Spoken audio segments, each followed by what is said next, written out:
Welcome back. As always, you're watching Ozarks Tonight. Glad you're here. I'm David Oliver. We certainly have a lot of history to celebrate in Springfield and Greene County, and one of the ways we can do that now, we have a new way, in fact.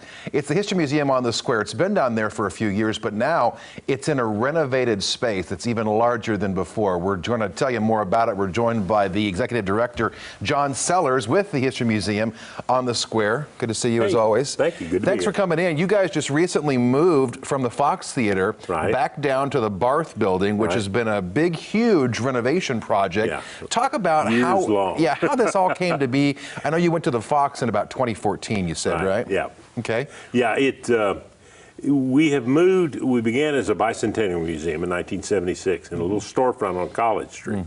And then over the course of time, we moved from there to the Bentley House over at Washington and Calhoun. And then from there to Old City Hall. And then from Old City Hall to the Barth building and the Sherwood building next door to it. And we were in there for a period of time, and then the Fox came available, and we moved in there to get out of the way so we could refurbish those two buildings, the Barth building and the Sherwood building next to it. That took an inordinate amount of time because, well, all of that corner from Boonville Street to St. Louis burned to the ground in 1913. And when they rebuilt those buildings, all the buildings on that corner, from that disastrous, what in today's money would be a $20 million fire, they were really concerned about it being fireproof. So when we started working on the buildings, we found that everything in them had asbestos in it. Okay. So when we got done with the remediation, we had just pretty much a brick box, and everything had to be built back into that. And we had a wonderful contractor and architect here, and then our design team that's worked on museums all over the country. And it's just taken a huge amount of time, but finally we're open, and we have a state-of-the-art, experience and storytelling-driven museum that tells the stories of everything from Native American time all the way up through pioneers, Civil War, the Wild Bill Hickok shooting on the square, the coming of Route 66. It just tells the whole story of Springfield in some just wonderful interactive ways. In fact, we're showing some video right now of some of the new renovated space, if you will, and talk about how you did this in terms of fundraising. I imagine it can't be easy for a museum to do something like this and grow like this. It never ends. We're still working with fundraising on a day-to-day basis. It's a huge project, over a $12 million project, and it's just it's something that the commitment of the people who have helped so far and the commitment of the people who will help tomorrow is just awe-inspiring. We're so happy to have the support we have, and we just look for more every day.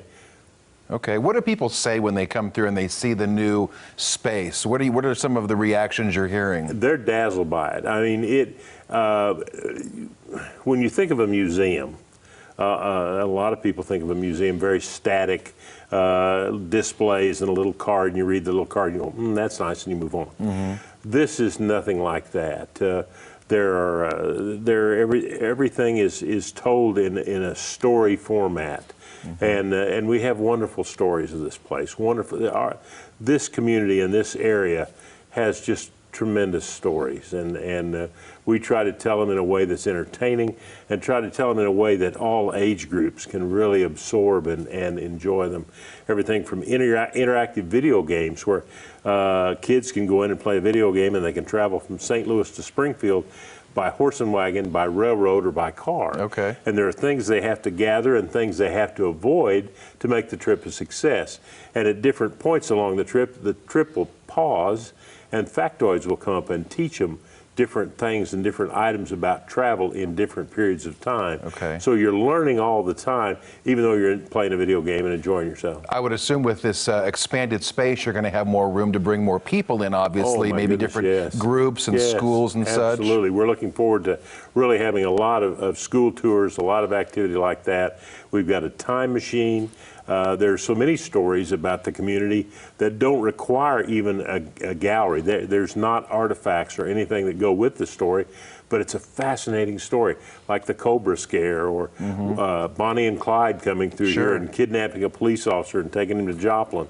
Things like that. We tell all of those in what we call our time machine, which is an old streetcar, and you go into it and the windows go opaque, and then you start traveling through time, and you pull off and hear different stories. It'll hold 42. It's got 42 stories on it now. It'll hold up to 100 different stories that we can tell in that deal with the animation and old photographs and so on.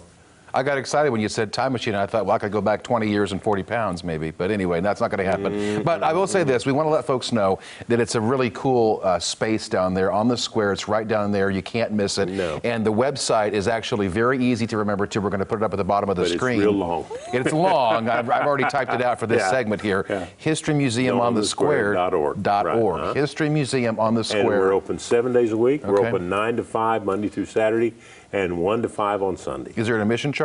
It's for adults, it's $16. For kids, it's $10. Okay. And $13 for seniors and veterans. You can learn about the history of Springfield and Greene County. Absolutely. John, good to see you as always. Good to see you. Thank you very much. Thanks so much. We'll have more Ozarks tonight after this quick break.